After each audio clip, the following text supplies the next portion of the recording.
Okay, let's look at a knife. So this is a Poikilo Bionic Rhino. So Poikilo uses the same sort of pouch for most of their knives, except for their super high-end ones that come in a hard case. So what I like is it gives you a little leather that it's wrapped in for a cleaning cloth and just protection. Makes it nice for us as a retailer because all of them are the same, so we don't have to hunt down the exact box. They do a different patch for their balisong, a little chameleon with a balisong on it, and the chameleon is kind of their logo. The whole Poikilo thing comes from the chameleon adapting to its environment. And this is the Rhino part of their Bionic series. It is a frame lock. I like the ergonomics on this guy. I like the way everything's hidden underneath. Some of their mid-tech, or as they dress up, they're replacing this with Damascus and Timascus and zirconium, all kinds of cool little metals, zircotite. So they're using, there's their logo in there, nice and cool. And then on this side, the whole Bionic, and it is M398.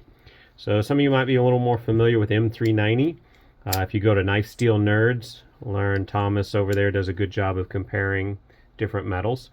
M398, when you compare it to M390 and 20 CV, which were almost identical, it's about 1 point down on toughness out of a 1 to 10 scale.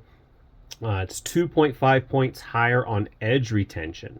So if that's your concern, is how often you have to sharpen things and how well it holds an edge, that ranks a 9 out of a 1 to 10 scale on edge retention. And then 1 point down on corrosion resistance, but that's still an 8 out of 10 compared to M390 and 20 CV.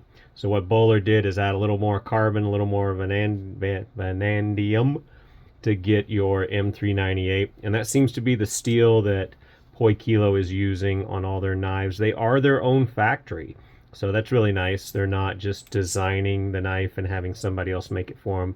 They are the factory.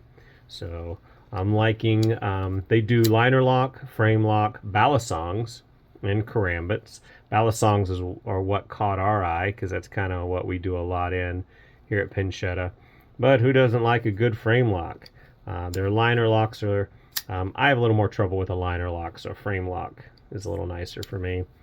This thing's got really neat lines. I have larger hands, but this allows me to engage nicely.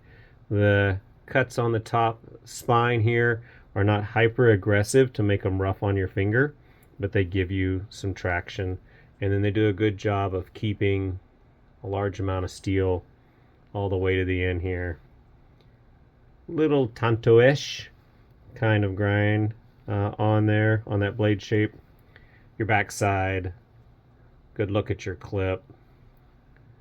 Again, they're hiding the hardware, which is some really neat stuff. I really want to take these things apart, just kind of see how it all goes together. On some of our other videos, you'll see how we took apart the balisong, because with its hidden hardware. So enjoying this, and I kind of want to start taking this guy apart. So watch for a video on that. Of course, comparison wise, if you want to know how it compares to other knives, you know. So a ZT Sinkovich, very close kind of ergo profile. And then Arcform Theory. So I ran around the shop and grabbed some other frame locks just to give us some good size comparisons because it's easier for you.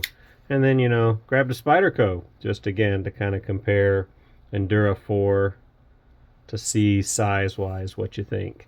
So far the customers that have bought the Poikilos, everyone seems to be happy. They're new on the market. The Orca did win at Blade West for Best of Show and Best Folder. So now we're going to see how the Rhino and some of their other line do. So watch for some future comments and some testing and evaluation. Let us know what you think, because we looked at a knife.